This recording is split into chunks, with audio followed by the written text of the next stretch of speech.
What's up, mga kabiyahe? Welcome sa part 4 ng aming Baguio Adventures. Sa episode na ito, samahan niyo kami sa isa sa mga pinaka-chill na umaga sa City of Pines. Makikita niyo kung gaano kaganday gumising sa Baguio, from balcony views, lamig na nakakakiliti sa balat, hanggang sa simpleng almusal na sobrang swak sa malamig na panahon. Ready na ba kayo? Tara! Ang sarap gumising sa umaga dito sa Baguio. Literal na good morning, Baguio City. Kasaganda ng tanawin mula sa balcony. Yung hangin, presko, yung view, postcard worthy, at yung lamig. Mapapatiklop ka talaga at gugustuhin mo na lang magkulong sa kumot habang nagpapainit ng katawan. May isa pa nga kaming kasama na tulog pa rin, kaya napagtripan. Sinubukan siyang gisingin gamit ang bentilador na para bang dagdag lamig pa sa malamig na, pero hindi kinaya. Wala, ang sarap ng tulog niya.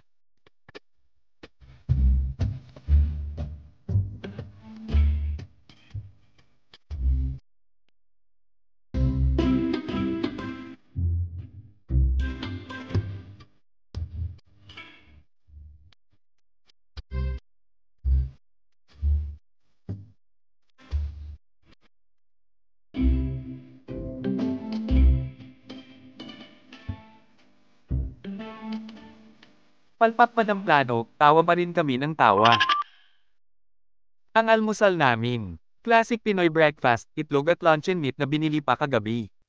At syempre, hindi mawawala ang mainit na kape. Pero tip lang, dito sa Baguio, dapat agad inumin ang kape, kasi sa sobrang lamig, ilang minuto lang malamig na agad. Gumayak na kami para sa second day ng aming Baguio trip. Unang destinasyon, The Mansion.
Trivia time. The mansion was built in 1908 and serves as the official summer residence of the Philippine President.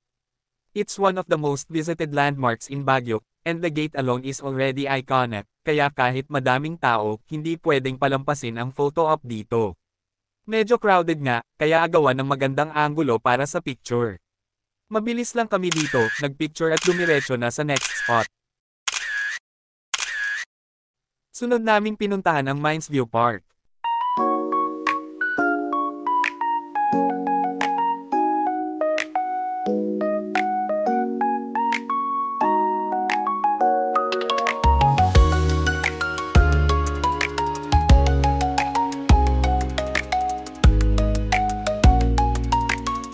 Kahit weekday, marami pa rin ang tao, 10 piso entrance fee per person, sulit na sulit. Trivia time. Mines View Park used to be a lookout point for old mining sites during the American period. Ngayon, it's a famous tourist spot with a panoramic view of Bengay's gold and copper mines. Perfect para sa mga mahilig sa nature at landscape photos. Sa pagpasok pa lang, sinalubong kami ng mga halaman na pwedeng-pwede sa mga plantito at plantita.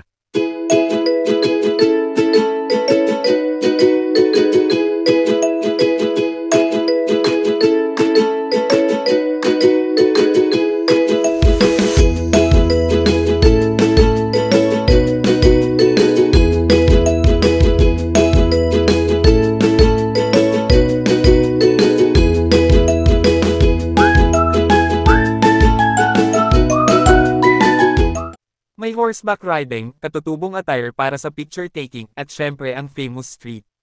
Bernard dogs na talaga namang crowd favorite. Nagpicture-picture kami sa loob, lalo na sa view deck, perfect for IG.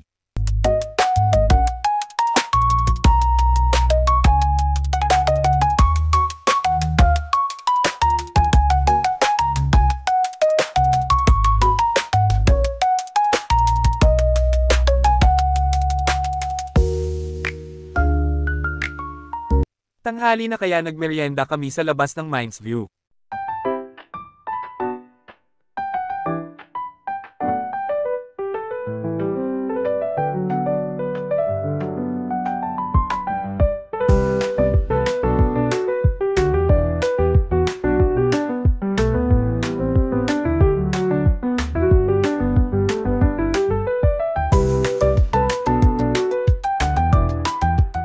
Pagkatapos nun, napagdesisyonan na naming umuwi pabalik ng Manila. Bitin man, tanggap naming hanggang dito lang ang trip, pero for sure, babalik kami.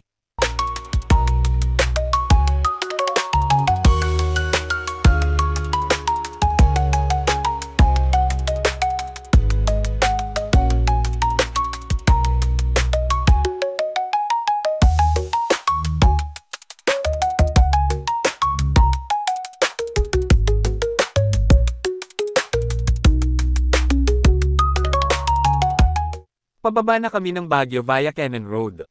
Sobrang ganda pa rin ng view, kaya kahit pauwi na, hindi pa rin namin mapigil ang huminto para magpicture pa ulit.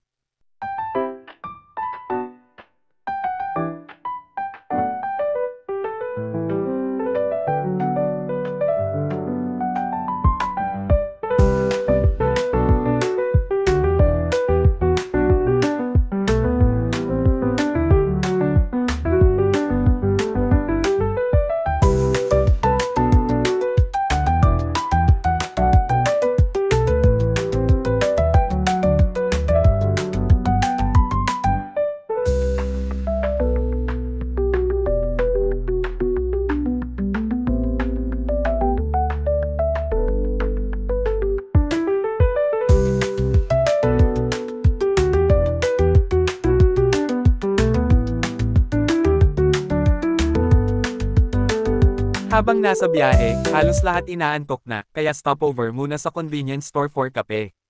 Kailangan talaga ng pampagising kasi mahaba-haba pa ang biyahe.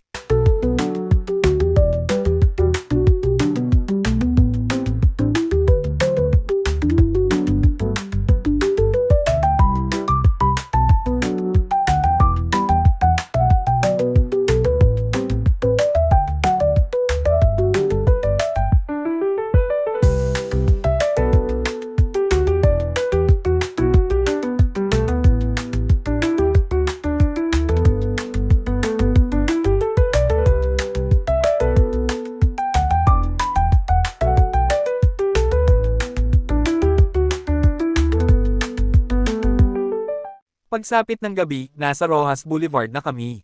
Sobrang traffic, pagod, at masakit na ang katawan. Pero sulit lahat, kasi bawat pagod, may kapalit na kwento at alaala. Pag-uwi, wala nang hanap-hanap, diretsyong bagsak sa kama. Di na nga namin namalaya na umaga na ulit pagmulat ng mata. Bitin man ang trip na to, dala namin ang sobrang daming good vibes, tawanan, at memories. Kaya sa susunod naming adventure, biyaheng Northern Samar na tayo. Oo, you heard it right? 18 hours trip mula Imus, Cavite. Abangan nyo yan sa susunod naming vlog.